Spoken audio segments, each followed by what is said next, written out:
So hi everybody and welcome to the June edition of Crafty Crows. I have to start by giving you the housekeeping rules. I'm sure you know where your nearest fire exit is, but the virtual rules are please mute yourself during the poets' readings, but we can unmute and clap after they have read.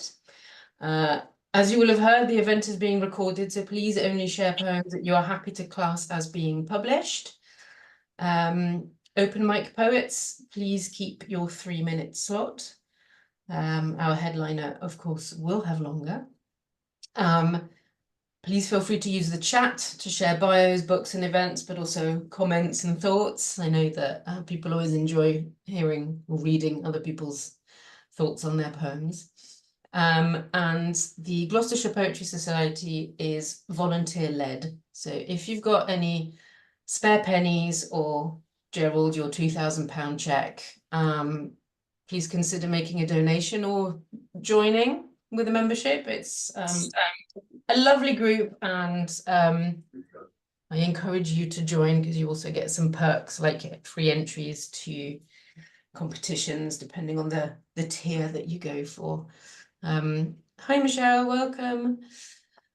So I'm going to kick off with something I've written and then we will launch into the open mic. My day job when I'm not, actually before that, any questions from anybody? I've just, thrown all the rules at you, but y'all look like regulars, so I suspect you know.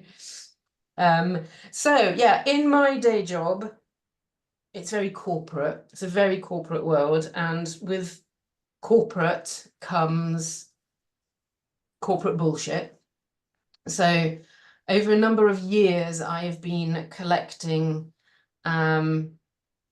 phrases, should we say, of corporate bullshit that I have heard in meetings or overheard people on the telephone. And so with that, I have made a found poem, which a found poem is to poetry what collage is to art. So basically pretty much all of this poem is made up entirely of things that I have heard at work.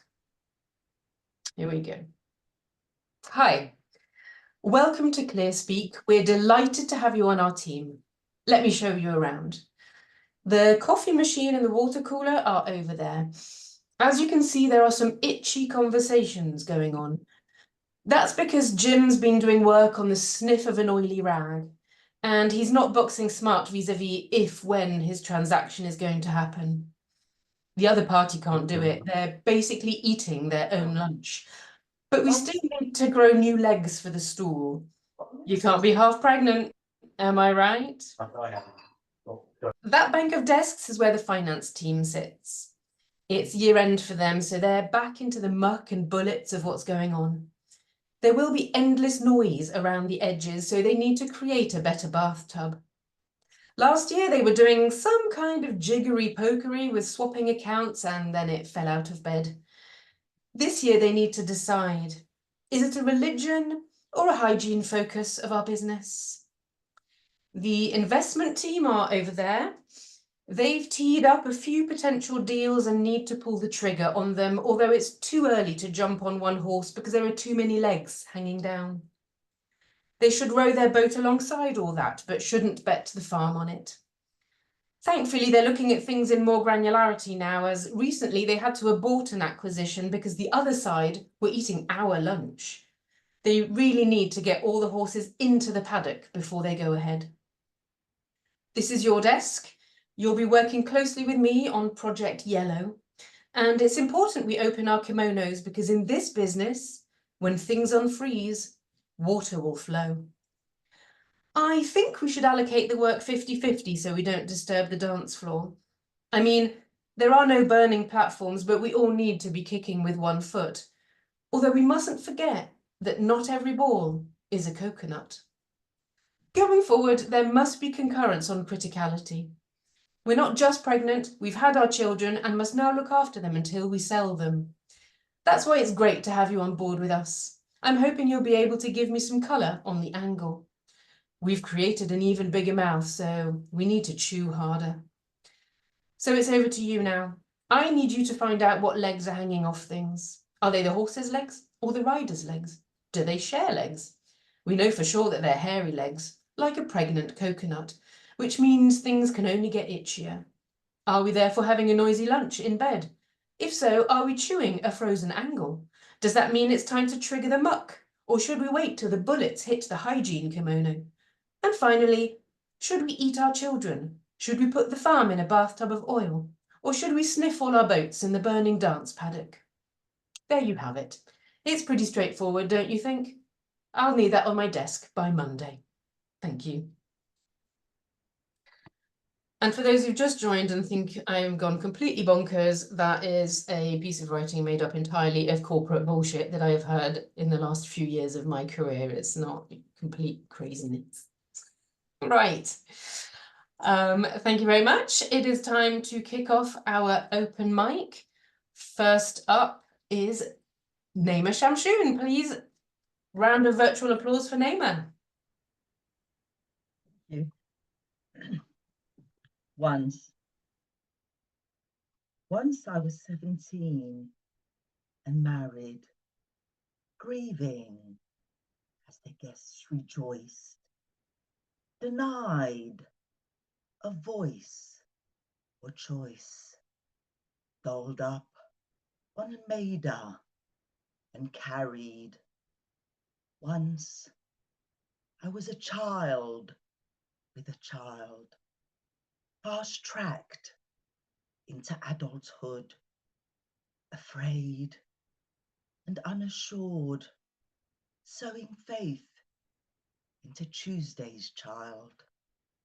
Once valued solely for chastity and a womb, heaven under the feet of mothering, therein placed demands, smothering as the dove fluttered hope into the heavy gloom. Once I was the mother I never had, and the wife I never wanted to be, playing the part expected of me in the babes, finding reasons to be glad. Once I faked love in the hope that it would grow, fabricating sweet words and comforting cuddles. But like you, it sank to the bottom of the bottle, forsaking you to the mistress you dotingly know. Once I tried to be all things to everyone and nothing to myself, burying mental health so that I could step up to bat for the sons.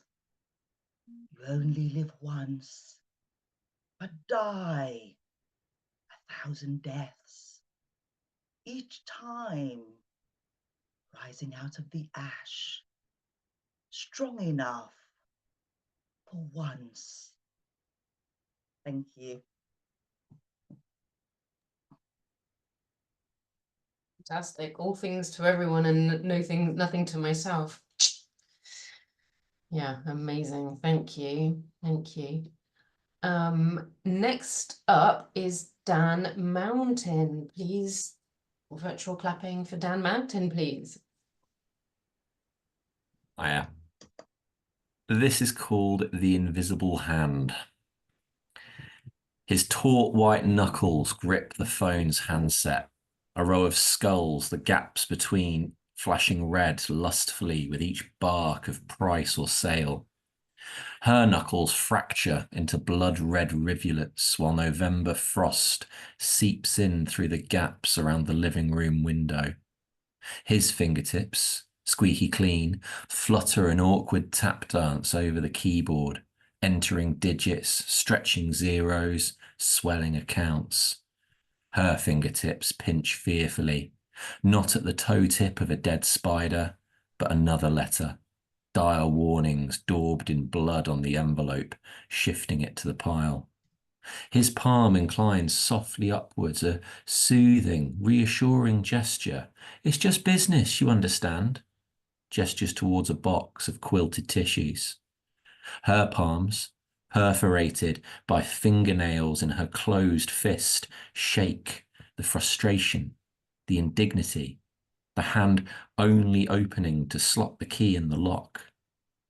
The invisible hand, as pure and unseen as City of London air, presiding over all, showers of riches spilling like falling sand between unseen fingers. Trust me, he says, trust me.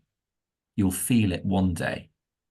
His hand dusting off the pristine shoulder of a tailored suit. Thank you.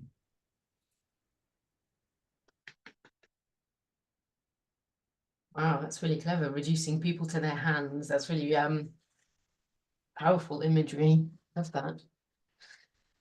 Right. Next we were supposed to have Luca Leach, but he is not here. So fortunately, we have 5 Cram to step in. Please welcome to our virtual mic, 5 Cram.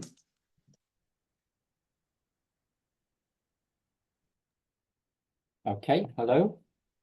Well, I'll just pick a poem called Upon First Handling a Boa Constrictor.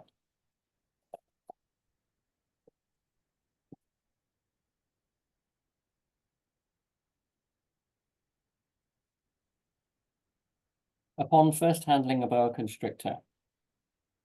It's the weight, the sheer density that shocks, the lumpen mass of a fat 10-year-old, but tight, hard like a boxer's biceps, yet never rigid, a steel hawser with a current of unrest constantly bothering it.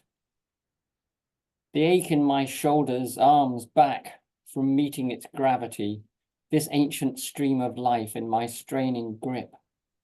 Then the rightness of that skin, smooth but textured, tough but flexing, yielding yet strong. And the oneness of it, felt all over my frame, as it handles me, gets my measure, weighs me up, feels me in its coils, about the weight of its next meal.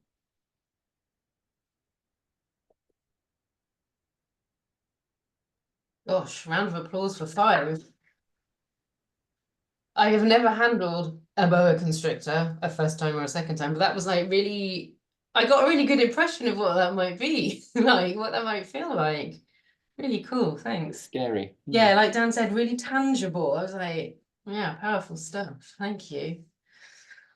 All right, let us welcome our next poet to our screen floor. Laura, it's your turn. Everybody, please welcome Laura. Thank you, Chloe. Well, it's lovely to be here and hear people's work. I'm going to do an ekphrastic poem after a Vasily Kandinsky painting, Russian. It's called Sea Battle Improvisation number 31, 1913. Well, that's the art. This piece is called Nail That Picture Up Right There.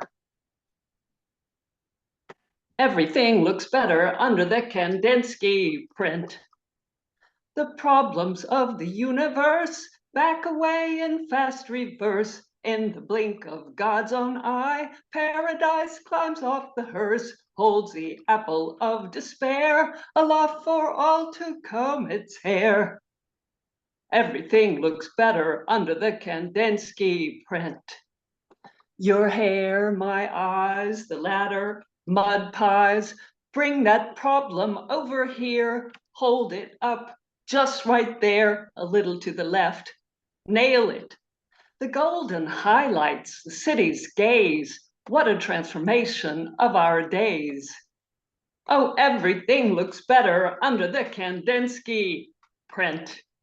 When the chicken sighs, the feathers rise, the omelet aches to be a prize. When the oxen tries, those belly cries. Oh, forget mad pies, those worldly ties, the fight, the loss of jobs, and those thighs. The troubles of the universe sink away beneath the earth. In the clink of one key's turn, paradise climbs off the hearse, mounts the saddle debonair, gallops round for tire repair. Everything looks better under the Kandinsky print. Watch the boil of your fevered woes dissolve in soap and freckled toes. Hold that there, a little to the left. See how everything needs a shelf. The tattered deed, the purpled screed.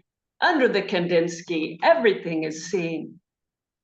The truth, in sooth, was Shakespeare's mean, but lacking a Kandinsky, he could not scream, could not see the butterfly lick the stigma of the rose.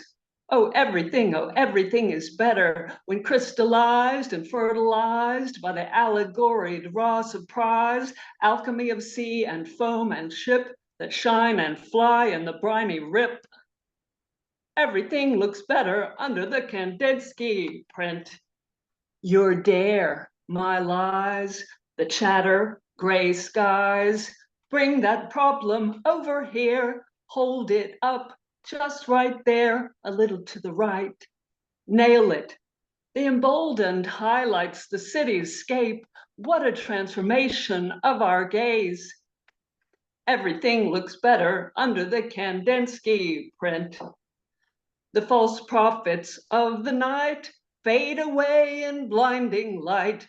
In the blink of God's own eye, paradise climbs off the hearse, folds the ladder of despair, frees the apple with a prayer.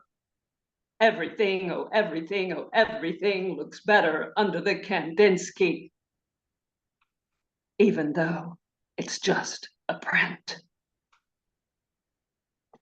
Thank you. Wow. Wow. That was brilliant. Oh, the rhythm and that. Amazing. Do you have that Kandinsky print?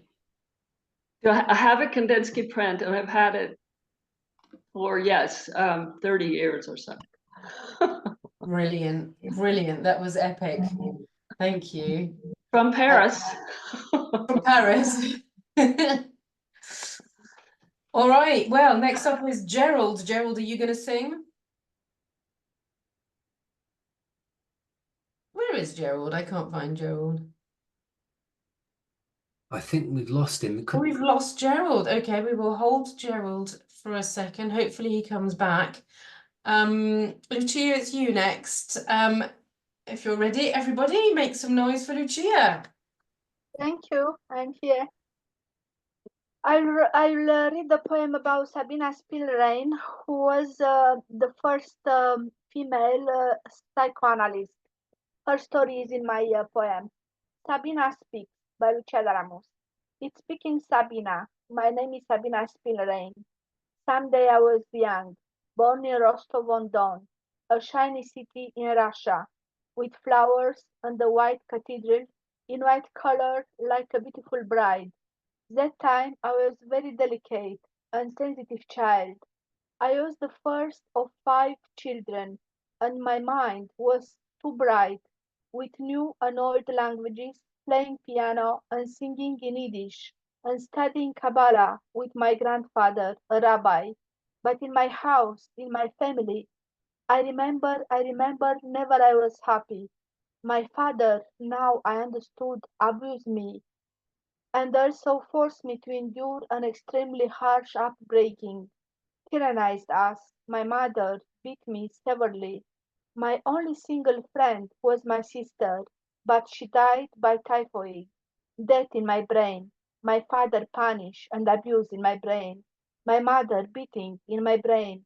My brain, starting to hear voices and suicide. And my sister, cemetery, with stones in memory style. At 17 years old, I was admitted in psychiatric care unit in Zurich. My doctor was Dr. Jung and Professor Bleuler. They had opposite direction regarding me. I fell deeply in love with Dr. Jung during my treatment. He loved me. He was more important than my father. He was my lover carer who gave me to keep his soul. He deflowered me when I was hospitalized patient, but he was more important than my father. My mother, punished in my brain, and cemetery of my sister, my delicate and fragile sister. But again I remember 1904, full year of love and care with Dr. Jung. He loved me years and years, also after I was discharged. And because my mind was so curious, I was admitted to university.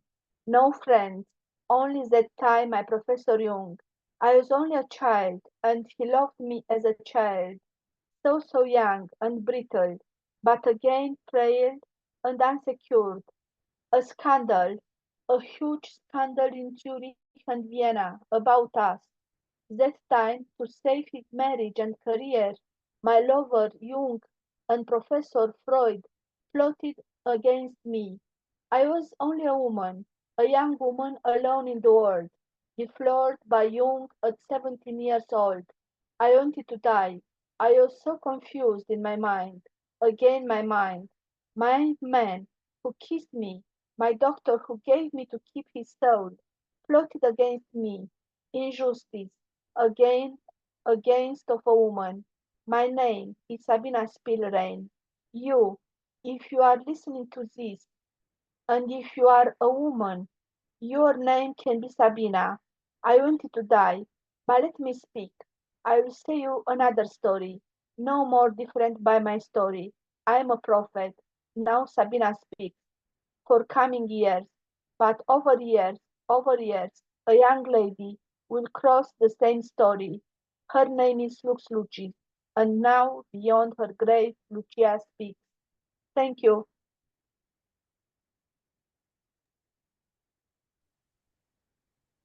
Thank you, Lucia, for bringing a lesser-known voice to life. That was fascinating because I'd never heard of her, so thank you very much.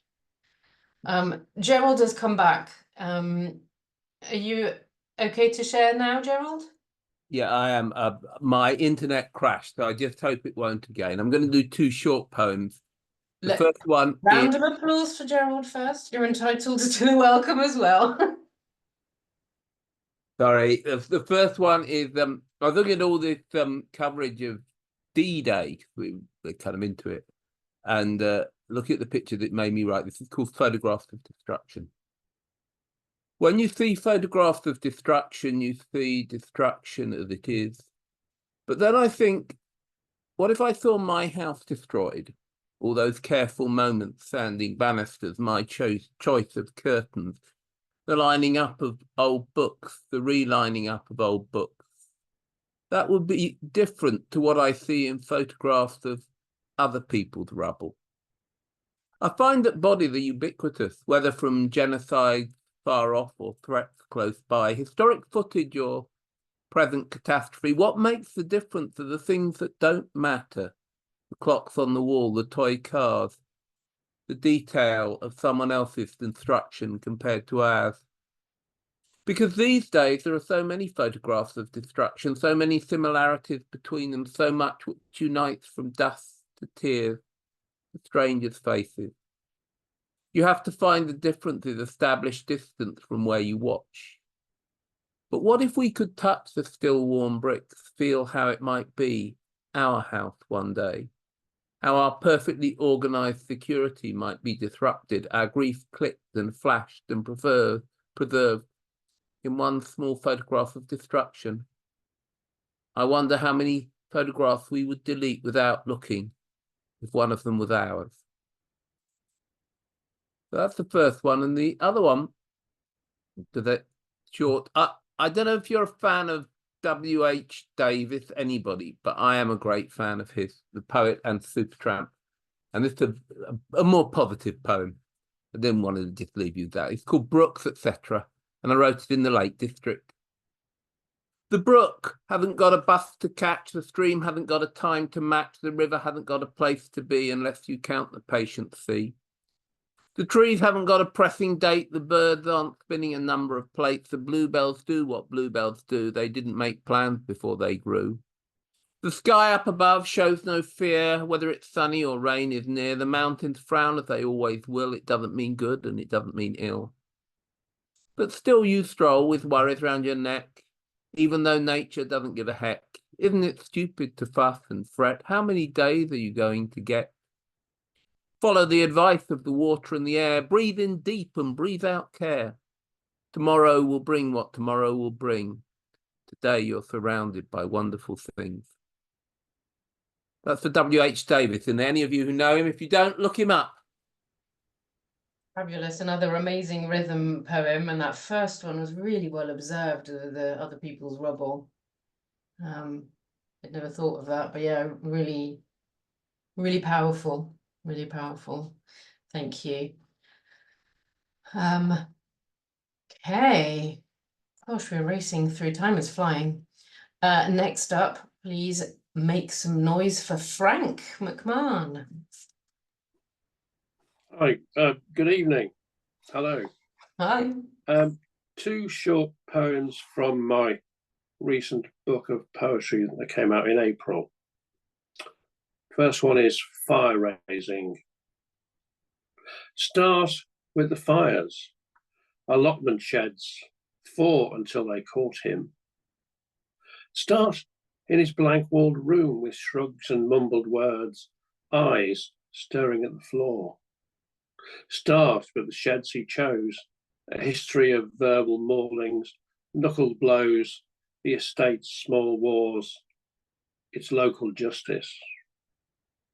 Start elsewhere, with the fragments of each day, the tepid vacant hours, the not being there, or not wanted anywhere, and follow where that grows day by day, as deep chambered magma and the flare of incandescence, a boy on the edge of the map until that moment. Start with what might grow from that blackened husk haloed by fire in a green place, fed by streams. And the second one is simply entitled Dry. Dry. The river runs at source, a bed of burning stones. Cold, the long hill of summer, awaiting winter's dark. Black, where rivers run with licensed sludge. Fingers pick at dust in empty purses. The forest breaks. The city falls into a pit, onto bones sucked dry of marrow. And the ghosts of those about to die scrawl their children's epitaph in sand. Gosh. Powerful stuff. I'm assuming you chose purposefully to have the contrast of the fire in the first poem and the water in the second? It was a last-minute decision, purposefully. Yeah, it was really good together. Gosh. Thank you very much. Thank you. I say this every time I'm involved in any event, but the variety you get in these kinds of things always just blows my mind. Right. Final open micer before our headliner is Sue Finch. Round of applause, please, for Sue. Thank you. She's inviting us into her kitchen. I certainly am. And then I'm going to invite you to come to Liverpool Tate Art Gallery. This is called Untitled Portrait of Dad, after Felix Gonzalez Torres. In the far corner, against a white wall, a metre-wide pile of mints, 1/2 metre high, and the title, Untitled Portrait of Dad. I'm halted by wrappers, stuck sticky tight to striped mints. I'd have liked them cool and refreshing, not buttery, not body warmed, offered in hot hands from trouser pockets. one sweet for each day of a father's life, tokens of love with unspoken words. Artist says, I like people to play with my art. So I sit down in the pile of wrappered mints, eat one, pocket two. Then I start to shape the edge, curving it to resemble the mouth of a conch shell. I picture Grandad leaning on the wall at Neptune's jetty, cap on, eyes to the horizon. I replay the scene, walk towards him smiling, knowing he'll dip his hand in his pocket, and this time I will take the humbug. Artist says, I like people to play with my art, and that invitation to touch had me eager up all the flights of stairs. A man is talking into a walkie-talkie, heading straight towards me. Artist says, I like people to play with my art, yet this is not allowed. I am escorted from the gallery, my lime green jacket watched down every stairwell. Thank you. That's fab. Is that a real piece of art? Yeah, the mints is, yeah, and I Yeah. saw it and it reminded me of my granddad, so, but I didn't mean to get thrown out of the museum, the gallery. I'm assuming that didn't actually, you didn't sit in amongst the art. You did? Mhm. Oh my God, no way. It said in the thing, you can eat some, and it kept saying you can touch the art. He had some hanging things, and I seriously believed it, and I paid my £6. Yeah, and I've never been thrown out since, I promise. I like that. Thrown out of an art gallery, that's good on the CV. Brilliant. Oh, well, there you go. Amazing. Thank you. Thank you to all the first half open micers. I've been trying to jot things down. We had children with children, taught snakes and art prints. What did I write? People's hands, people's rubble, over bright minds, an opposition of fire and water, and some sweets for days, which I think is poetic in and of itself. So thanks to all of you. That was really enriching. And now we come up to the time for our fabulous headliner. Juliette, are you ready? Brilliant. I'm ready. So, I first met Juliette in Stroud. I think it was it Piranha Poetry? Yeah, it probably was. And I Yeah. remember you were nervous about reading a poem out loud. Yeah. And here you are, owning Gloucestershire and just generally doing amazing things. Right, so I've got a bio for her, so I'm going to read that for you now and then hand over the floor. So JLM, or Juliette Morton, is a writer and poet whose work explores contemporary rural experience and belonging, ancestry, place and practices of care, repair and solidarity across human and other than human worlds. Winner of the Laurie Lee, Geoffrey Dearmer, Gloucestershire Wildlife Trust Poetry and International Dylan Thomas Day Prizes, her work is published in the Poetry Review, the Rialto, Magma, Berlin Lit, Bad Lilies, Anthropocene, Poetry Birmingham, Consilience, Sunday Telegraph and elsewhere.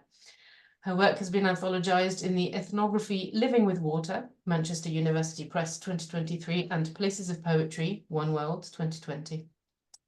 And she was longlisted for the Nan Shepherd Prize and the National Poetry Competition 2023, no less. Described as a stunning debut by Monique Roffey, an incredible book by Pascale Petit, beautiful and powerful by Alice Jolly, original, evocative and assured by Martha Sprackland.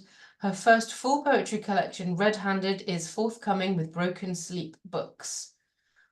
It says May 2024, so is it out now? I think I've seen it on social media. It's out now, isn't it? Yeah, it came out last Thursday. There you go. Yeah. So update that. It is out now, available to order. We will put a link in the chat. Juliette is poet in residence this year at Sladebank Woods near Stroud, a semi-urban woodland located between a housing estate and an area of outstanding natural beauty. So please welcome to our virtual stage, Juliette Morton. Oh, thank you so much. It so is much for true. holding. Thank Because, you. Yeah, so I used to be utterly terrified of reading my poetry, right, Chloe? I mean, I absolutely hated it and I just wouldn't do it. Someone talking? Okay, cool.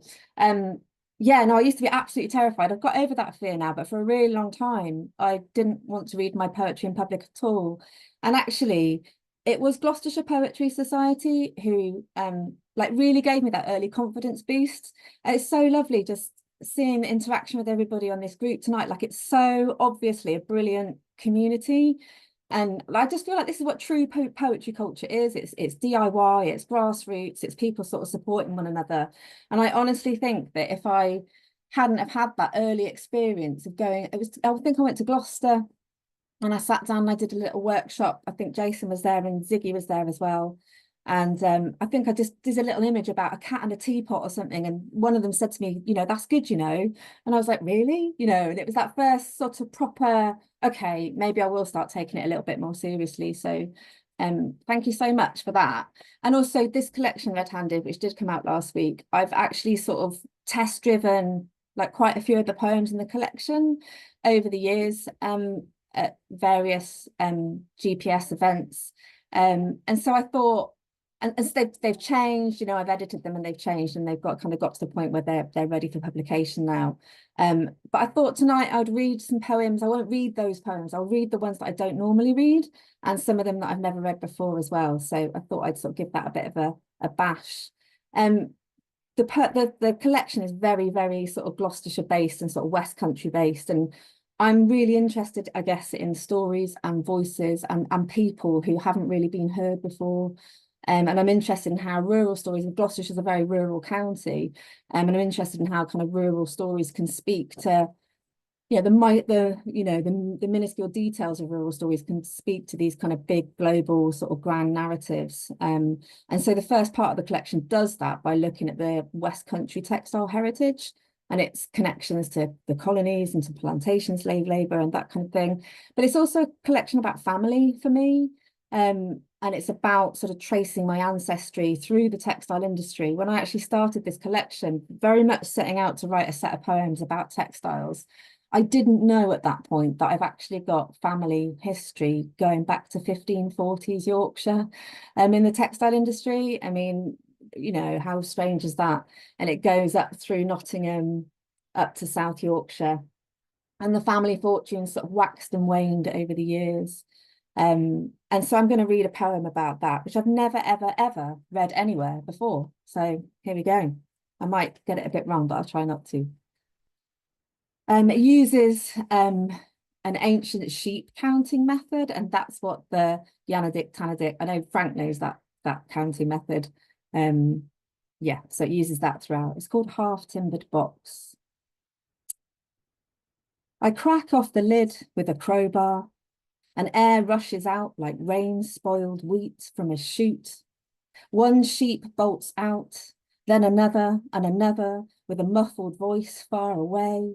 Yan, tan, cramming the hallway with fleece and bleating, and the box voice is counting yan, tan, tethera. I peer inside, find a model village and a dale growing there, thistled and ruminant, raw wool baled and stacked at the stone cottage doors, Methera pip getting louder. I lean over to grab the lid, but a tree comes hurtling upwards, Methera pip azar, crashing through my ceiling. The boughs are strung with skeins of white-haired folk, bony fingers beckoning me over the hiss and click of their knitting machines. They want me to know where I'm from, so I climb, hoisting myself past great-granddad Thomas and his Yanadik Tanadik 12 siblings, working the frames with nothing but rags, swinging my legs from John to Mercy, Timothy to Sarah, Samuel to some shithole near Leeds Bradford Airport, and the passing gust of an Airbus, whoosh, and I walk into a sheepskin hanging from a branch, air's thin, can't breathe, I'm shivering, and a bearded man in a bottle green cape shouts over the jets, nods with arms outstretched, says a akka, throws me a broadcloth, Yanadik, Tanadik, and I catch it, pull it on, unsteady as a newborn lamb.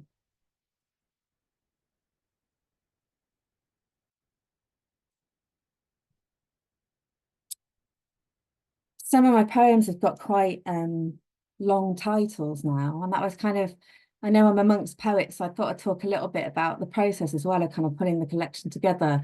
And it's one of the kind of final edits I did on the collection was really seriously looking at my titles and just seeing if they were working hard enough for me, and if they really said what I want them to say, if they could say something additional to the poem that could kind of add depth and extend what I was trying to do. And this is one of those poems. It was originally just called Teasel, and it's now called The Storehouse of Earthly Data Goes Deeper Than Human Records. As if becoming broadcloth, I lay myself out flat, chin resting on knuckles to read up close the memoir of grass, sheep, wool, water. I want to disappear, become a husk, wind-blown and weightless. Words become seeds scattered in the dips and folds of mother tongue, feral as the teasel grows, scratching at the nap of the old tales, tearing at the threads. So I'd be, I guess, kind of remiss if I didn't talk about the colours in this book, because that was kind of really the driving force at the beginning of the poems, was thinking about the red woolen broadcloth that English soldiers are so famous for wearing as the red coat. So that was the same coat that our own King Charles wears in his latest portrait that was unveiled a couple of weeks ago by Jonathan Yeo. So that cloth originates from the Stroud Valleys, where I'm from, and it's called Stroud Scarlet. And that's made from the wool of Cotswold sheep and the dye from cochineal beetles, which were harvested by enslaved and indentured labourers and shipped to Europe, where it was really highly valued by colonial powers like England and Spain. It was sort of second only in value to sort of precious metals like gold and silver. So I'm going to read a couple of red poems, but I'm not going to read my like big red poems. I'm going to read perhaps some of the quieter ones. This first one was inspired by a Native American or First Nations headdress that was displayed in the local museum. And Stroud Scarlet, so strips of Stroud Scarlet broadcloth would be used to embellish headdresses. And it was also stitched into what were called war shirts to, make them sort of, more embellished. So this one's called, hang on a minute, How a Six Seeker Headdress Ends Up in an English Museum. The hands I don't know, the hands this trail of cloth passed through like a red bride, from shepherd to shearer to spinner to weaver to dyer to fuller to shearsman to boatman adventurer who bartered the cloth on the Hudson Bay, to fur trader, to six seeker, who used a needle to sew the length of red cloth to the headband. Did it slip and prick your finger as you threaded through the weave? Did you drop some blood on the red? How can I know the name of your first love? Was your favourite bird a cardinal or a snow goose, a hawk or a blue jay? These things are not just objects. The smell of gunfire carries over grassland. How far was fear triggered by that first repeating rifle? Let me begin with the cost of the fertilizer made from your own buffalo's bones.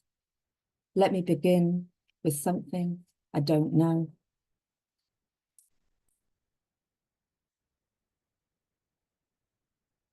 This poem is a cento, so it's made up of lines from other poems. It's just a very short one. It's called Hand Me Down. So much depends upon a fierce, vindictive scribble of red, ships of foam, the stained stones, kissed by the English dead. So many of you will know that a kind of one of the most famous uses of red broadcloth, apart from the red coats, is the square, it's like a puff, what my dad would have called a puff, a square seat, the Lord Chancellor's seat in the House of Lords. And I used to work a lot in campaigns and advocacy work. I used to work for Comic Relief and spent quite a lot of time in Westminster, including going to the House of Lords on occasion. And this may or may not be a true story. Lord Chancellor's seat is a red woolsack. I stole a hand towel from the cloakroom in the House of Lords, white with a red stripe through the centre, a cloth for the butcher and his slab of faded meat. So another key colour in the collection is blue. So there's red, there's blue, there's green, there's yellow. Those are the kind of main colours that were produced around Stroud. So the blue, the broadcloth was dyed with indigo, and that was used in naval uniforms. And again, that was another really valuable raw material that was produced in the colonies and shipped to Europe. It's very desirable. It was called blue gold. I think the first instance of it being sold in Stroud was by a mercer called Thomas Bubb, and that was something like 1642, so, you know, long time ago. This is just a short poem, turning it around and around and around. How do you hold the past? As a tender leaf translucent in sunlight, or the green hope of threads rising from dye pits, perhaps as a rock of blue gold. The next poem I'm going to read, there's a lot of concrete poems in the collection. It's quite an unruly collection. I kind of do the good girl sonnets and the ghazals and, you know, all of that. And then there's quite a lot of sort of collage poems. There's erasure poems, concrete poetry, and so on. And some of them are kind of unreadable at a reading, really. You just sort of have to see them on the page. But this one is a kind of a found collage poem. So I read the letters of a girl called Eliza Lucas Pinckney, who was the most successful indigo farmer in the Southern American states. I mean, I say she was the most successful indigo farmer. Her enslaved people were the most successful indigo farmers in the Southern United States. And they were so good at it that they created a massive boom in indigo, which was called the Indigo Bonanza of the 18th century. And she was just 16 years old when she was looking after 3 plantations. Her father was the governor of Jamaica, and he kind of just left her to it. So here's just some outtakes from her letters. Letters and memoranda from a 16-year-old white girl. I flatter myself. My lot has fallen here. Much friendship, civility, polite, agreeable, very much in the English taste. The country is in general fertile and abounds, employed in business, the business of 3 plantations, much writing, more business, much business, greater hopes from the indigo in preference, the loss of a man, the pleasure of a line from you, so great a blessing, a barrel of butter. Have I got enough time to do a couple more? Have I run out of time? Yeah, a couple more. Okay. So that's the kind of the first part. The collection's in 3 parts. So that's the first part is the textile, the cloth poems, and so on. I spent a lot of time with those poems and with kind of re-looking at my landscape with a kind of decolonial lens, I guess. And it left me feeling you know, like quite alienated from the place that's essentially my home, because all I could see when I looked at the fields was kind of violence and power and control and etc. And so I wanted to reclaim my connection with the landscape. And one of the ways I did that was by swimming and walking and trespassing 23 miles down my home river, the River Churn, which rises just above Cheltenham and joins the Thames at Cricklade. Many people think it is the real source of the Thames, and there's a bit of a debate between MPs over who's got the longest river in England on that one, because if the Churn is the Thames, that would make it longer than the River Severn. So there you go, my fact for the night. But anyway, that journey of just walking along the river and going on land that I wasn't supposed to be on, and just sort of, not because I felt like it belonged to me, but because I felt like I belonged to the land, really.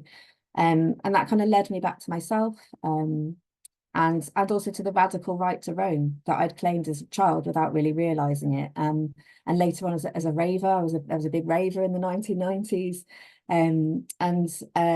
Yeah, it led me back to the deeper time of the landscape, really.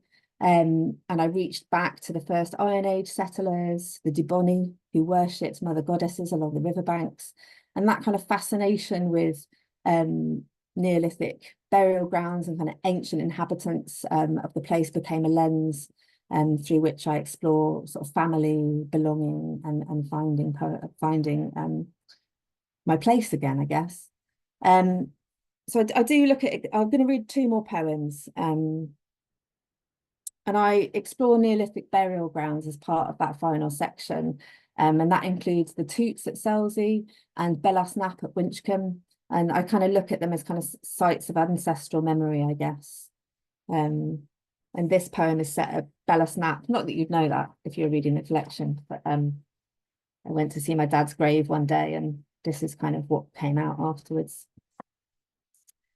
So it's called Stone Calls Us to the Joy of This World. Squabbling over directions, we pull up to the burial ground and find the stone interred in leaves. My father, the winter bulb, hollowed of his green fuse. I store him in the organ of my memory, each day laying rosemary for remembrance in the hollows. I clear and cleanse the stone with the rites of an old sponge that illuminates the carvings. Water glimmering for a kind and gentle man. The wind gets up and urges us to scatter our mourning on the gnarled steep and blackthorn to the spirit door of the Long Barrow, where we take shelter, caught out by a sudden change in weather. In the stone chamber of the mound, it is not dark at all. There is the fire of our family burning, gathered round, indigenes carrying our future on a river in spate, our sticks of genetic instructions eddying against the storm. And the old land awakens in us as we run to circle the barrow 3 times round and laugh all the way back down without epiphany, heading west, heading home. We're so happy in the wind and sleet slapping our faces with its fierce and watchful ice.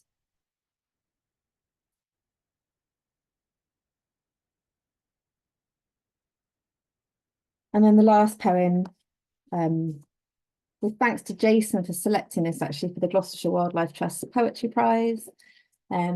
This sort of edges towards, I mean, as the sort of latter parts of the collection do, towards a kind of focus on ecocide climate change, and that's really where my work is at right now, through that residency that you mentioned in the woods. So this is the last poem in the collection, and the last poem for this reading tonight. It's called I Hold This Fragile Sphere. I hold this fragile sphere of earth and sit up on the Long Barrow to see myself a minuscule speck on the sphere at the end of the day, at the end of the world, and tell myself there could be more time. And the waters of the Severn promise me they've always been to see. And the Neolithic souls promise they've forever crossed between worlds. And that evening, the larks crowd in with the brome grass and mollusks, the bee orchids and oolites, undoing all the binaries and bringing the outside, inside, out. And for a few hours, I feel completely held by the intimacy of our strangeness, multiplying in tender bonds on this tiny sphere of earth. Thank you. Thanks for listening. Much appreciated. Gosh, everybody, can you unmute yourself so we can hear you? And give a massive round of applause for Juliette. Woo! Brilliant. Thank you. That was amazing. It was so like earthy and rich and varied and imaged, and like the landscape and the colours was lush, you know, like amazing. Thank you. And yeah, I was told that we needed to have a break at 8, and it is 8. Yeah, winning at this thing. Yeah, you've got some comments popping up in the chat, Juliette, for you to look at afterwards. Everybody else, please add any thoughts or tell her to her face. So we'll have a short 5-minute break because there's plenty more open micers in the second half. So if we could meet back at 5 past, that's just enough time for a quick trip to the loo and a refresh of your beverage. So see you in a few minutes. Brilliant. Welcome back, everybody. Still reeling and full of the richness of Juliette's set. That was fantastic. So thanks again, and thanks to all the open micers from the second half. I can see that Jason's just shared the order for the second half. I need to let you know about some events coming up. Next Crafty Crows is on the 3rd of July, and it features the excellent Staffordshire poet Nick Degg. In August, don't think I've ever heard of this person. Sue Finch, apparently. Yeah, I am joking. So yeah, catch that 7th of August with Sue Finch, and then 4th of September, unfortunately he's had to leave us, but we'll be featuring Gloucestershire poet Frank McMahon, who we heard in the first half. So do make sure to join for as many of those as you can. In other news, the Gloucestershire Poetry Society Open Poetry Competition is now open for submissions and closes on the 31st of July. So get your pens and pencils working, because it's a great competition. I got placed a couple of years ago. Very proud of that. And yes, I was about to say, go on their website, but Jason has just shared the link as well. So yeah, look forward to seeing the shortlist and winners at the end of that. Right, I'm going to share something very short. Where did I put it? I've got a lot of big projects on, and including trying to write about my cancer experience. And one thing I've been trying to do is to try and describe the feeling of when I was having chemo and the fatigue. And it's impossible to describe, but here is a short attempt. It's not falling asleep. It's getting sucked into a sinkhole, hitting water and falling below the surface. Swallowed, crushed by waves, dragged under by riptides and maelstroms. Deep sea drowning. When I try to rise, I realize I'm down a well shaft with walls made of black glass. I have no purchase and my body is made of lead. I can't find the surface. I drown back to sleep. Right. Thank you. Okie doke. Picking off the open mic in the second half is Charlie Sanderson. Do I see Charlie? Hi. Hey, there you are. Yes, I was seeing you earlier. Right, everybody make some noise for Charlie. Thanks, guys. Okay, this is called Heart Center, which is Shin in Qigong. Okay. We are more together than we know. Our ebbing flow. Currents of blood and breath, chi and sinew, buzzing atoms atomic. Out there, in here, hand on heart. There is hope. There is hope. There is hope. Our hearts, weapon-like, can cut like a knife. Our hearts, too, can make a flow of life, can break down barriers of hate, fear, dissolution. Compassion rides here, hand on heart, the center of me, of you. The ebb, the chi, the flow, the love running us through. No need to run if you allow the sun to touch your heart. Sounds like the sun. Heart, shin, shine. Origin of our design. Love, compassion, hope. Let the love come through. Let the love come through. Let the love come through. Making light for when we struggle to, making light for when we struggle to see, making light for when we struggle to be, making light in our flow of energy, making a pathway for us when we're lost in the trees, holding the palm that holds the knife and asking its heart to rise, rise, rise, rise, up to the branches of the great oak leaves that rock, rock, rock, that breathe, breathe, breathe. The gentle fierceness of the wind in those trees, in the storms that wet the soil, that let the roots of us all grow so tall, deep enough for us to stand, to eat, to live, to thrive, to drop the knife, to drop the knife, to drop the knife, to rise from the ashes phoenix-like, to run with the lightness, spirit, grace, power, strength, ferocity, and the playfulness of deers, cranes and dragons, bears, monkeys and tigers in these caves, seas and galaxies, plains, fields and woods, to be so filled up with all this good is so good, is so good, is so good. Be the good, be the light, be the truth, be the love. Then this world, in this unison of life, just might burst open and bathe us in so much possibility that we might be free, that we might be free, that we might be free.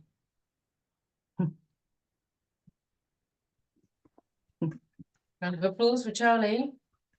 I particularly appreciated how you used your words to illustrate the ebb and flow in that. That was beautiful. Fantastic. What a great way to kick off the second half. All right, who's next on my list? Leslie Constable is up next. Please welcome to our virtual stage, Leslie Constable. Hi, everyone. So wonderful to be here. I'm just going to do just a little bit of background for this. I'm sharing this poem. This is from my upcoming collection called A House Without Walls. And this is a poem from 1999. I'm thinking in Spanish. I'm in Mexico right now. So 1999 the año. And when I first visited San Miguel de Allende, and it's an important place for poets because that's where the beat poets, Ginsberg, Neil Cassidy, who unfortunately died there, they stayed in San Miguel de Allende. And so I'm hopping on an overland bus and I'm arriving to San Miguel de Allende. I have not been there for decades.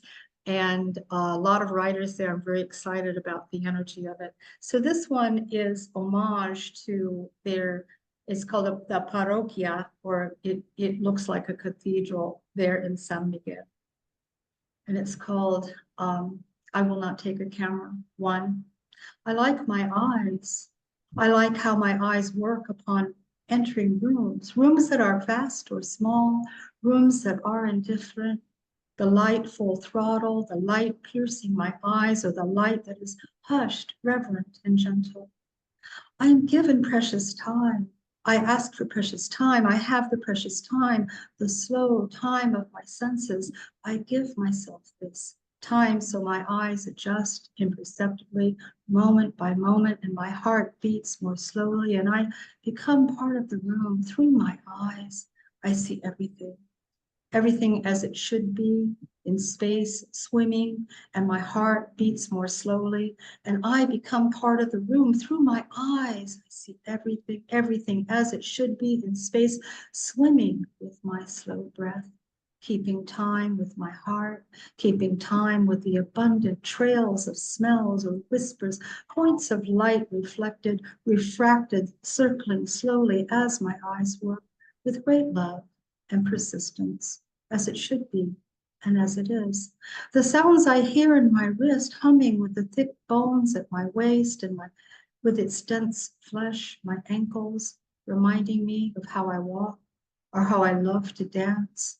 The quiet gasps and sighs from my eyes coming to me, humming with the bone, the flesh, the small and personal songs sung to me in my dreams, and even now by all the people in all the rooms I walk through every night when my eyes close. Are my eyes telling me that I see? I will not take my camera. That quiet, the gasps and sighs in a room, whether mighty or humble, are my eyes telling me that I see. Echoes of other senses at play, influencing the pictures my eyes take in, my eyes create. I will not take my camera. 2. Salgado, Koldelka, all saints of the moment, because the camera was there, we accept as truth that cancels out the mystery of the eyes as a sensuous entity. War shots, pictures of you, pictures of Lily, of the baby firstborn, cancel out the memory of the church, the parroquia of San Miguel, the wounded saint the nurses pray to, the smells of hot wax, of the lily in excess, the piss that darkly stains the parroquia steps. The picture cancels out the smell. I don't know, they are a pay, maybe, echoes of other senses at play and influencing the pictures, maybe not close-wrought, perfect composition, a balance of contrast, line, form, volume that zeroes in constantly, zeroes in on perfection and edits out the rest that lies because my eyes don't really see that way. A falsification, only a falsification. The photograph is a standard we've been bullied into accepting as true about how the eye works. Where do these come from or belong, these images separate from smell, from taste, from bitterness or perfume? Where do I go now? Everywhere, from anywhere, relaxed and paying attention. Where will I go? Anywhere and always, and travel and see only what my eyes see, and that will be enough. I will not take my camera. So that's it for me. Thanks. Thank you. Round of applause. You are very right. We see better through our eyes than through our camera. Tell that to all the people at the concerts watching through their phones and filming everything. Right, up next we have Ed Poetastic. Ed, are you ready to join us? Yep, I'm ready to join you. Thank you. Amazing. Round of applause for Ed. Thank you. Round of applause for you all. Thank you for standing tall and give your voice on this CAD ball. Woo! I can hear the applause from the walls, but I'm sorry. My name is Ed Poetastic. Feeling fantastic. Please, in time you could join my rhyme. Follow sublime. I got one piece, so it won't take too much time. This is called Failed Winner. I failed a lot because I love a lot. Sometimes salt hits the spot. I'm only human, not a robot. I failed in school. I didn't understand the rules. I failed my ex-lovers. I did appreciate the summers with colors. I failed my father, but I was only a small toddler. I failed in life. The world is covered in black and white. Failing doesn't mean losing. It doesn't have to be confusing. It could be quiet and amusing, or virtues of information reusing. You're going to lose. Don't sing the blues. You can choose to follow the clues. It's good to live in the moment. Sometimes life is a good scent, helping us to treasure the gold and shit. Basking intent of the segment than torment. Failing makes you stronger. How do you think we discover water? Be the frog, aka be like Frogger. Don't falter to be the winner, did the imposter. Thank you. Lovely. Be like Frogger, hey? Fantastic. But yeah, I wish they taught me to fail in school. I've got such a terrible fear of failure. So what you're saying is super important. Failing is okay because sometimes we fail and we learn or discover something new. So yeah, wise words indeed. Thanks, Ed. You're welcome. Okie doke. Next up, we have Richard Harries. Please welcome to our screens, Richard. Hello, thank you very much. I was going to be all cheerful and smiley, but I'm afraid I'm not feeling cheerful and smiley. I'm going to give one of those warnings about trauma and things, and it's really about abuse. Into the wood. Get your coat on. We'll take the dog out into the woods. Happy, age 7, Sunday morning. Off we go. Mad Dalmatian running around, chattering away to my dad. Ask about flowers, ask about trees. For God's sake, stop chattering. Walked in silence. Not sure what to do. Walk in front of me. So I did, 100 feet away in silence, confused. What had seemed to be a joy was now awful. Silence continued. No one spoke. Patted dog, who sensed I was upset. Silent walk all the way home. Some Sunday morning. Now, years later, I know that he would have been pissed the night before and went for a walk to clear his head before he got plastered again. Now I know about alcoholism. Now I know it was not me, my fault. But then I blame me for being awful. I don't think I knew the word scum, but that's how I felt. I truly believe that a lifetime of low self-esteem and fighting depression started there in that beautiful, lovely wood. And then the second one is spiritophobia. Thank you. I hate matches. I really hate matches. I hate matches indeed. Unlit, in or out of a box, I cringe. Hate them lit, feel sick if they're dead. I hate matches. I really hate matches. I hate matches indeed. When they are new, they are red, globular and threatening at the end. Nasty, awful things. Get a lighter do. I hate matches. I really hate matches. I hate matches indeed. I have no really good memories of my dad. He smoked pipes and cigars. He used matches all the time. I hate matches. I really hate matches. I hate matches indeed. He thought I was not a real boy. I had to hide to read. I went under the bedstead with a torch. I hate matches. I really hate matches. I hate matches indeed. He wanted to man me up, so lit matches and held them to me, then put them out on his arms. I hate matches. I hate matches. I hate matches indeed. It singed the hair on his arm. Very hairy was he. He did not flinch as the flame hit his flesh, showing how manly he was. I hate matches. I really hate matches. I hate matches indeed. Then he would bring the flame near me and touch me on my arms. I would scream and run away. I hate matches. I really hate matches. I hate matches indeed. I was 7. I heard him laugh as I ran away. I have no happy memories of Dad. I hate matches. I really hate matches. I hate matches indeed. In later life anywhere, but mainly in a pub, I would move away from someone lighting up.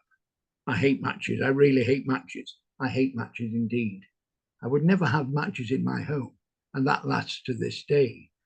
If I am somewhere where they use them, I move away. I would not sit at a table in a pub if dead matches were there. I would move an ashtray with eyes closed. I hate matches. I really hate matches. I hate matches indeed. Huge round of applause, please, for Richard. That was incredible. I'm so sorry you experienced that, but that's really brave for sharing.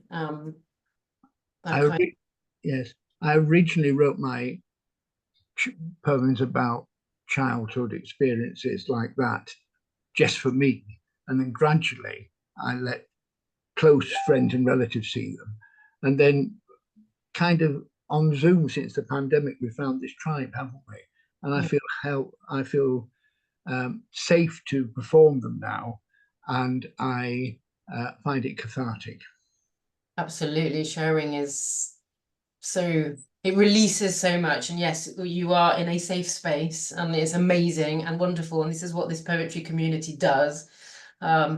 I've seen so many people share things in front of a mic or on a screen that they probably would never be able to discuss with their, family or friends, and this is the power of poetry, and that was amazing. Your imagery was amazing, and you are regaining your strength and your power. So huge round of applause.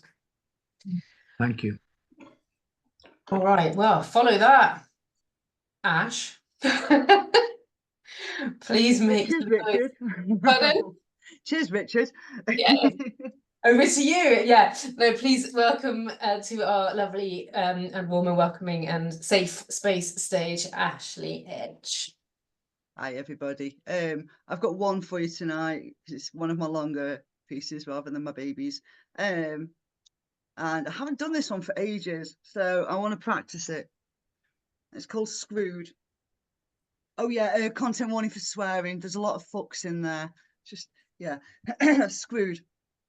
It's called a revolution because we go round in fucking circles.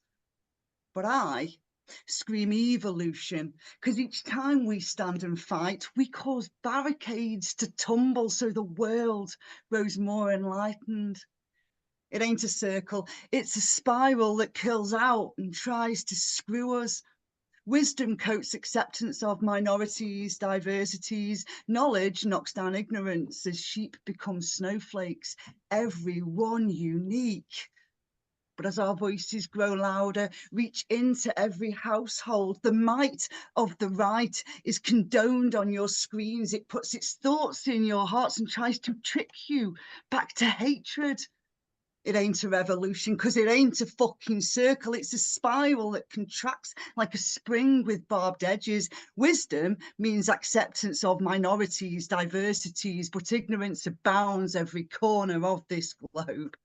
It ain't a revolution because it ain't a fucking circle.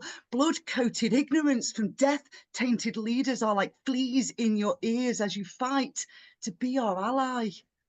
Folk are wearing blinkers. They refuse to see the truth that what I do in my safe nest,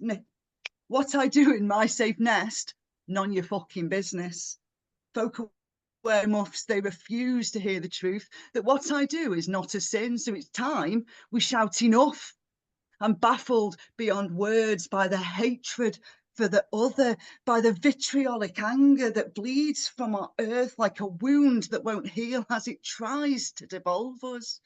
See, it's a spiral that we're traipsing that kills out like a jellyfish tendril. It's a spiral that we're crawling that slithers out like a serpent's tongue. It's a spiral, a coil, a screw, because we grow.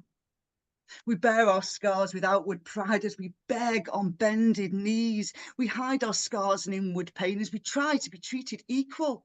It's called a revolution, but I scream evolution. It's time for change, for a brand new system, not tweaks to one so corrupted. I scream evolution. It's high time we were counted. It's time for ignorance to take a back seat, for it to be extinct. So I scream evolution. It's time the wise stood up. Woo, call to arms. Yes. Got to practice it. That was amazing. When was the last time you did it? Oh, ages. No, I did it at Allographic last month, but I hadn't done it for like a year, and I'm supposed to be performing it next week on stage. So I need to I need to get the practice in. So thank you. What stage are you going to be on? Nottingham for Poets Against Racism and Accessibility Arts on the 12th. For the Nottingham Poetry Festival. I've seen ads for that. So if anybody can get up there, go catch Ash. And Clive. I believe Clive's there as well, and Namer as well. Clive and Namer. Oh my god, it's like everybody's gonna go in. And Kate Jenkinson. And Kate. We're just all there, mate. Yeah, so come down minibus. to Nottingham in the evening. Yes. Amazing. All right. Well, break a leg, you lot. Fabulous. Okie doke. Next up, we have Graham Brand. Please make some noise for Graham. Hello, good evening. Got two poems for you this evening. Two relatively short ones. First one is called Putting on Yourself. It is brave to be yourself, as in your real self, not the one you put on in the morning so others will accept you, but the self you are inside. That needs bravery to show. The flaws you have, but have accepted. The identity which you have, which others might not like, that you have shown out anyway. That is brave, but you did it. So be proud in yourself, the real, genuine self you are each day. Then you will, throughout your way, take pride in your flaws as they have made you. Have a proud identity in you. The real you that lays inside, you show who you are, believing that you are brave and proud. And the second one I've got is that I'm still debating the title at the moment. It's untitled at the moment, but I'll come up with something. It goes like this. Some days are all about the excitement of what is coming next. Letting go to where life runs, from the energetic place you start. While other day is where you need to take your time to get there. Slow down, mellow your thoughts, and let a smile begin to make you happy.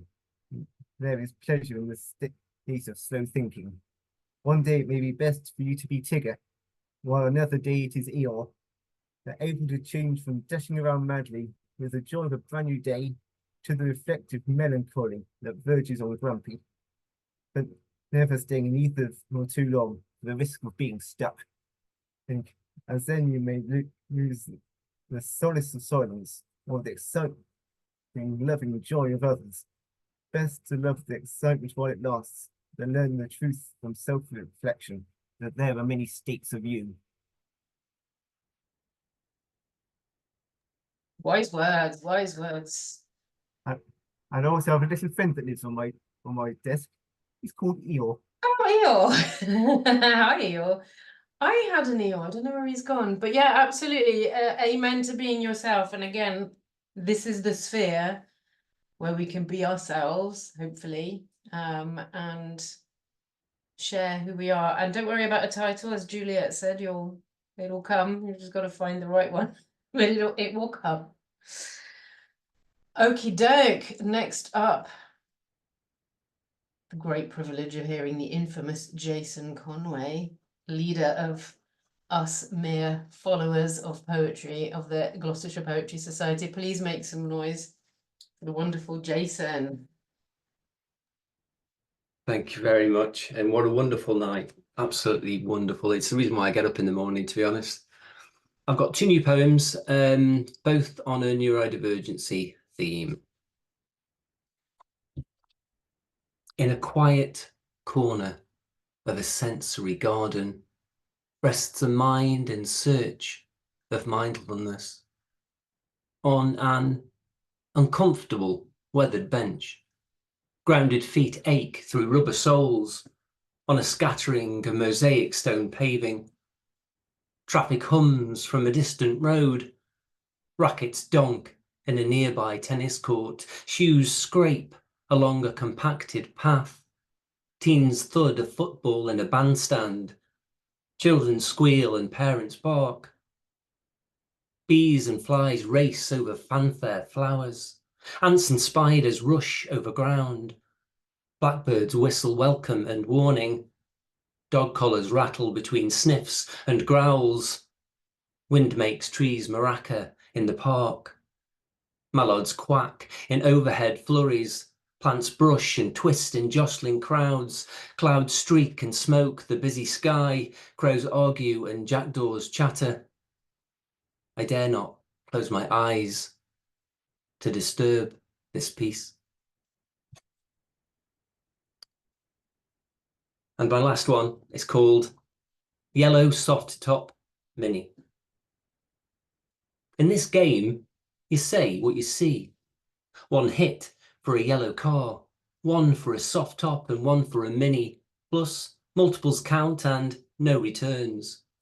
But that fabled triple slap, pinch or punch is as rare as someone not getting hurt. Dear driver, do you know how rare a thing you have? To be marvelled at by strangers like a buzzard over a rainbow, processing data from a distance. Are you going somewhere nice or compelled by necessity? I wonder if you feel out of place in an expanse of normality, a sore thumb to those that stare, or value being seen even when it's not on your terms.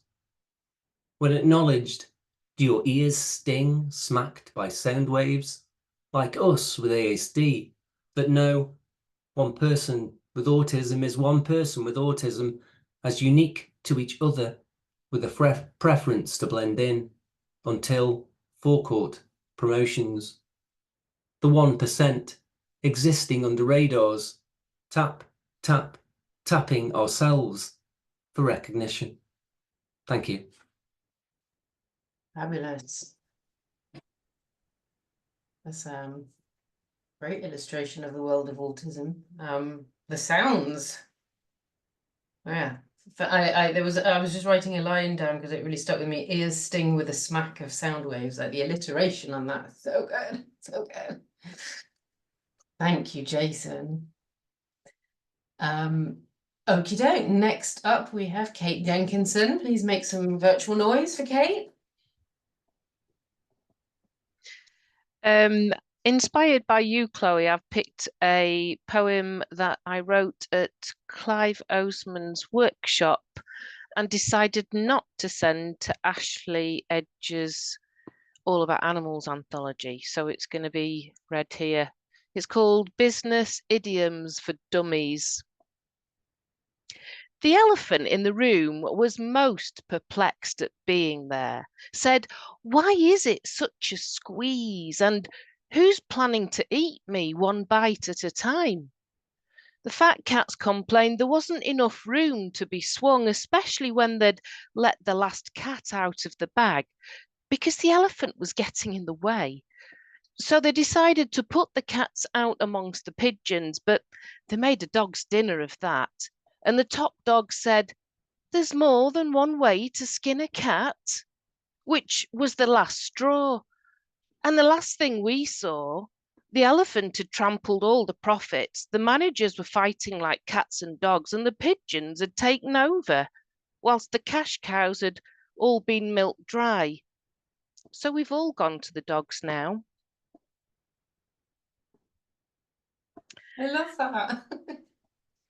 And then I wrote this one at an Arvon poetry writing day, and I mean, it sounds like it's going to be, it sounds like it's going to be serious, doesn't it?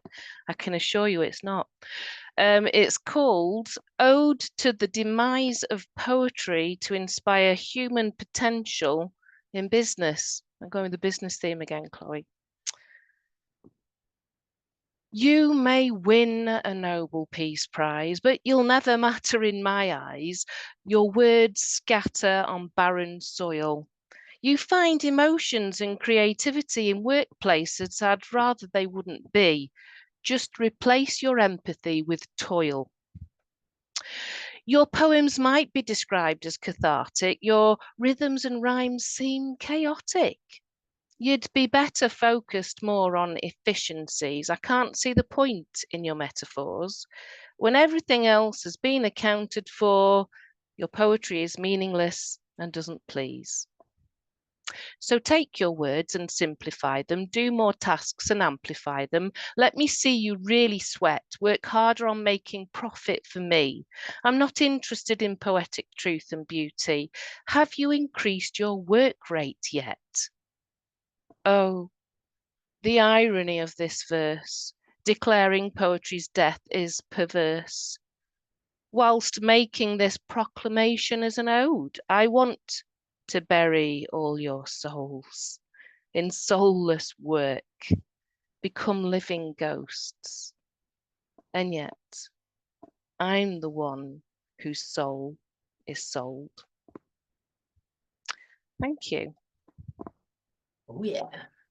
More poetry in business, that's what I say. Poetry in business. Yay, productivity, but no creativity, whatever you do.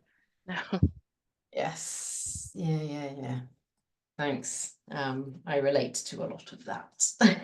my people at work don't know that I do any of this because it's like, let's compartmentalize because they won't understand probably. Yeah. Okay. Next. Oh, there's only 2 left.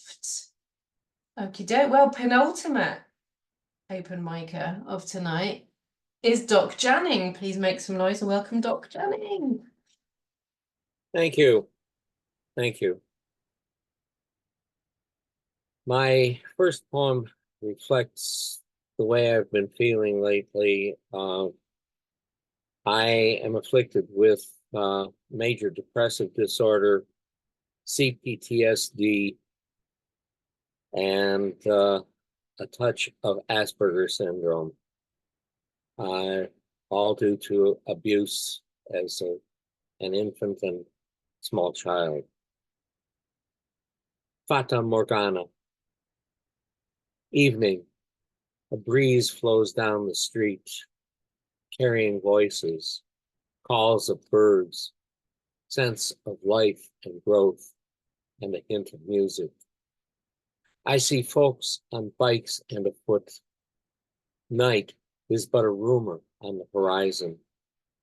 Trees wait, breathless, still, and peace. Peace, for me, a Fata Morgana. I exist in the poverty of loneliness, in a house but not a home, in one life of many lived and many yet to be. Somewhere and some when, everywhere and every when. Dusk walks in measured tread across the sky, heralding the dark. And somewhere in time, I seek someone who seeks me. And I ask the eternal question, why? And on a slightly lighter note, the Tao of time. First faint glimmer of dawn, and morning steals softly over the horizon on feet of light. It treads across land and sea as the lotus of day unfolds in the gardens of the sun. The world wakes to its golden caress, warm fragrance, and the Tao of time. Life's diurnal journey continues in the samsara of existence. A Achillean eons pass in a moment, and everything is. Thank you. Very moving. Thank you for your vulnerability. And the images in the second poem were the feet of light. That really struck me. Thank you for sharing your words. Thank you. Last but not least, I think some of us are familiar with this chap, but for those of you who've never heard or seen or met him before, it's my first time meeting him. Please welcome to our stage our final poet, Clive Oseman. Hello. Hello. Right. Okay. You've got rid of all the poets. Now it's time to put the embarrassing loose cannon on at the end, so everybody can escape if they need to. Right. I'm actually going to do two pieces of flash fiction, and anybody that knows me knows my flash fiction is rather different. And the first one is brand new, actually. I wrote it today. It's called Darkness. It's very short. It's only about 200 words. Darkness had descended, and I was terrified. I've always had a fear of the... Oh, by the way, I've got to say, this is fictitious. This is not true. Okay, right, start again. Darkness had descended, and I was terrified. I've always had a fear of the dark. Ever since my mother caught me masturbating on the kitchen table as a child and told me I would go blind. I won't go into the reasons why I was masturbating on the kitchen table, other than to say that my strange attraction to jelly is no one's business but my own. I thought I was over the fear, but this was different. This descended suddenly, and I hadn't the energy to get up and run. Fear can do that. It was like I was hypnotized and could not move. I mean, yes, I was shaking like a jelly. Oh, jelly. Oh, come on, Clive. Control yourself. I was shaking like a shaky thing in an earthquake, but that was involuntary. I couldn't move as I wanted to. I had to accept what fate had in store for me. Despite the sudden drop in temperature, I was perspiring enough to be able to share sweat with Prince Andrew and still drown in it. I heard a door fly open and then slam shut. I sensed something approaching me angrily, and I awaited impact. Another bloody paraquat, and I forgot to buy some candles. It was my wife. I felt so stupid. It's strange how careless words from a parent can scar you for life. So that's the first one. As I said, it was a bit different. And the second one's a bit different as well. Well, some of you have heard this. It's called Uncle Wesley. I always thought there was something weird about my Uncle Wesley, but couldn't quite put my finger on it. Not that I would want to put a finger on anything to do with him. I may catch his nasty side, but it baffled me that he freaked me out and I didn't know why. Some people would have been taken aback that he wore a saucepan on his head when he went out, with the handle always pointing southwest. It always amused me that he had to adjust the saucepan if he turned the corner or looked round to see what was behind him. I never really understood the southwest thing.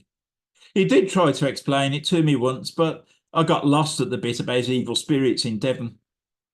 But the saucepan kind of suited him, and he got used to being told to go boil his head by people who couldn't come up with anything more original. I only realised what it was that was weird about him when he gave me some paint for my 18th birthday and told me to put it on my teeth. All those years he'd had bright red teeth, and I'd been focusing on his saucepan. He said the paint was a tradition passed down by his father to stand out from the crowd. But if he wanted to stand out, I don't understand why he ruined the effect by putting a saucepan on his head. But then logic was never a strong point on his side of the family. His sister once gave someone £100 in real money for £50 in Monopoly money because she saw a house for sale on the Old Kent Road. But enough about my eccentric relatives. You want to know what makes me tick, don't you? Well, I once shoved an old-fashioned alarm clock up my bum, which worked for a while, but it was a bit uncomfortable when I sat down, so I was glad when it stopped. I know you think I'm mad, but is it any wonder with a family like that? My dad was just as bad. He was an introvert and didn't want to stand out, so he Tipp-Ex'd his teeth. And he was considered the bright one of the family. Alas, his attempt at anonymity resulted in bluebirds mistaking his teeth for the White Cliffs of Dover and dive-bombing his mouth, which wasn't what he wanted. I've gone my own way now and completely cut myself off from the family. I live in a bungalow in Devon, and I can't get it out of my head that Uncle Wesley's saucepan handle is pointing the evil spirits in my direction. I never believed in such mumbo-jumbo before, but now I'm feeling the need to have him robbed out. Perhaps he was onto something after all. Thank you. And that's why they put me on at the end. I think I'm going to officially title you the poet of the absurd. Well, I'm glad that you clarified that it's not true that you are turned on by jelly. But I love the idea of the absurd image of somebody walking around with a saucepan on their head and constantly having to adjust the handle for it to point southwest. Only you would. My mind works. Exactly. Well, it's very, very interesting, and it's a crazy world, and thank you for allowing us to step inside your mad brain. Right, well, that wraps up our evening. It's been pretty epic. Thank you to all your open micers. It's been, as usual, an incredibly varied, enriching, vulnerable, honest, brave, funny, moving, all of that assortment of literary delights. And a huge thank you to Juliette for such a beautiful set that brought bits of our county to life in such a wonderful way. So thank you, and thank you, Jason, as always, for all that you do for this group. So all there is left for me to say is good night and thank you and bye.